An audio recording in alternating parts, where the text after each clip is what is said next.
अस्सलामुअलैकुम viewers, welcome to हाले Noor's world. आज मैं बना रही हूँ चिकन तंदूरी हांडी। आज मेरा बिल्कुल भी दिल नहीं हो रहा था कि मैं कोई रिवायती रेसिपी जो है वो चिकन की बनाऊँ। चिकन का फ्राई बनाने का दिल नहीं हो रहा था, भुना हुआ सालन बनाने का भी दिल नहीं हो रहा था। तो मैंने सोचा कि क्यों ना जो है वो आज चिकन तंदूरी हांडी जो है वो ट्राई की जाए। अक्सर मैं ये रेसिपी बनाती हूँ, बहुत ज़बरदस्त बनती है। आइए मेरे साथ देखते हैं इसे कैसे बनाते हैं। इसे बनाने के लिए मैंने 1 कप तेल लिया है बर्तन में और तेल के थोड़ा सा गर्म होने का इंतज़ार किया है। जैसे ही तेल थोड़ा सा गर्म हुआ तो मैंने इसमें शामिल कर दी है प्याज मैंने ली है 3 बड़े साइज़ की प्याज। ठीक है, मैं 1 किलो चिकन की रेसिपी आपके साथ शेयर कर रही हूँ। 3 बड़े साइज़ की प्याज लेके मैंने बारीक बारीक काट के तेल में शामिल कर दी हैं। प्याज को मुझे करना है फ्राई, लेकिन मीडियम टू लो फ्लेम पर आपने ये काम करना है ताकि प्याज जो है वो एकदम क्रिस्प ना हो जाए या एकदम से गोल्डन ना हो जाए। हमें धीरे धीरे से प्याज को पकाना है और कोशिश करें कि आप प्याज को ढक कर पकाएं। उससे क्या होगा कि प्याज सॉफ्ट हो जाएगी और अच्छा सा यकजान मसाला तैयार होगा। वरना चूँकि चिकन बहुत जल्दी गल जाती है तो अमूमन ये होता है कि मसाला जो है वो खड़ा रह जाता है। प्याज और टमाटर कच्चे कच्चे से साबुत साबुत नज़र आते हैं, जो अमूमन कई लोगों को काफ़ी नागवार गुजरते हैं। ठीक है, तो हमें प्याज को क्या करना है कि ढक के पकाना है, मीडियम फ्लेम पे पकाना है ताकि प्याज अच्छी सी सॉफ्ट हो जाए और जल्दी से बिल्कुल घुल जाए और यकजान मसाला तैयार हो। प्याज जब लाइट गोल्डन हुई तो मैंने इसमें अदरक लहसुन का पेस्ट 1 खाने का चम्मच भर के शामिल किया है। साबुत गरम मसाला मैं इसमें डाल रही हूँ।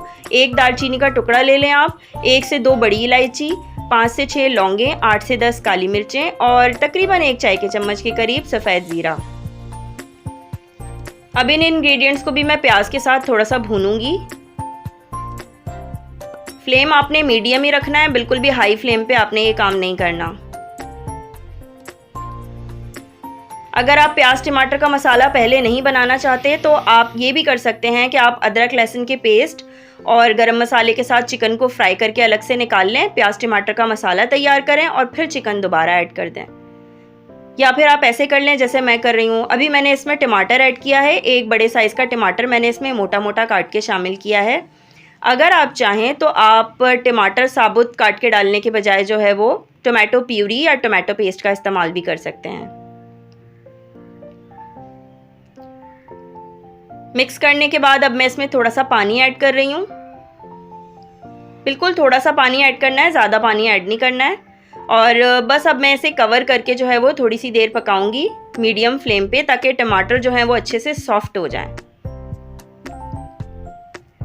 जल्दी से मेरे चैनल को सब्सक्राइब कर दीजिए और बेल आइकन दबाइए ताकि मेरी तमाम रेसिपीज़ और तमाम वीडियोज़ आप सबसे पहले देख सकें। टमाटर जब सॉफ्ट हो गए तो मैंने चम्मच की मदद से दबा दबा के घोंट रही हूँ। आप चाहें तो मैशर का इस्तेमाल भी कर सकते हैं। चूँकि नॉन स्टिक बर्तन है तो मैं नॉन स्टिक बर्तन में मैशर इस्तेमाल नहीं करना चाहती, इसलिए मैं चम्मच की ही मदद से इसे आहिस्ता आहिस्ता से दबा दबा कर घोंट रही हूँ। अब इसमें मैं शामिल कर रही हूँ 3 खाने का चम्मच चिकन तंदूरी मसाला। ठीक है जी। हल्दी जाएगी इसमें आधा चाय का चम्मच और आधा ही चाय का चम्मच मैंने इसमें पिसा हुआ धनिया शामिल किया है।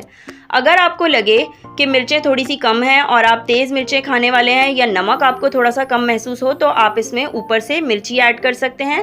और नमक अगर आप डालना चाहें तो काला नमक ऐड कीजिएगा, उससे इस डिश में बहुत ही ज़बरदस्त सा एक फ्लेवर आता है। टमाटर में जब घुल गए अच्छे से और मसाला तैयार हो गया तो मैंने इसमें चिकन शामिल कर दी है। 1 किलो चिकन मैंने ली है यहाँ पे और बोन्स के साथ ये चिकन ली है, बोनलेस मीट नहीं है। बहुत जल्दी से ये रेसिपी तैयार हो जाती है और बहुत मज़े की लगती है। पराठे के साथ, रोटी के साथ, चपाती के साथ, नान के साथ, इवन ये राइस के साथ भी बहुत अच्छी लगती है। बस अब मैं इसे दोबारा कवर करूंगी और दरमियानी आंच पर गलने के लिए छोड़ दूंगी। इतनी देर हमें इसे पकाना है कि चिकन जो है वो अच्छे से गल जाए। अमूमन जो है वो 25 से 30 मिनट लगते हैं और चिकन बहुत अच्छे से गल जाती है। जब चिकन गल गई तो मैंने इसमें 3 खाने का चम्मच दही ऐड किया है और थोड़ी सी मैंने इसके अंदर हरी मिर्चें शामिल की हैं। आपकी मर्ज़ी है, आप हरी मिर्चें काट के शामिल करें या साबुत शामिल करें और मिर्चों की क्वांटिटी भी आप अपने हिसाब से एडजस्ट कर सकते हैं। चिकन ने अपना पानी छोड़ा है और दही ने भी अपना पानी रिलीज़ किया है। वैसे तो मैंने इसमें बिल्कुल गाढ़ा दही इस्तेमाल किया है बग़ैर पानी का। और चिकन को मैंने तेज़ आंच पे इतनी देर पकाया है कि तेल अलहदा होना शुरू हो गया है अब, और मसाला जो है वो बहुत अच्छे से भुन गया है। बस अब जो है वो हमारी तंदूरी हांडी बिल्कुल रेडी हो चुकी है। इस स्टेज पे अगर आप चाहें तो आप इसे कोयले का धुआं भी दे सकते हैं, ये कम्प्लीटली ऑप्शनल है, आपकी चॉइस पर है, ठीक है। मैंने इसमें धुआं नहीं दिया है और बस अब इसे मैंने ऊपर से गार्निश किया है अदरक डाल के, हरा धनिया डाल के और हरी मिर्च डाल के। दुआ में याद रखिएगा, फिर मुलाकात करेंगे, तब तक के लिए अल्लाह हाफिज़।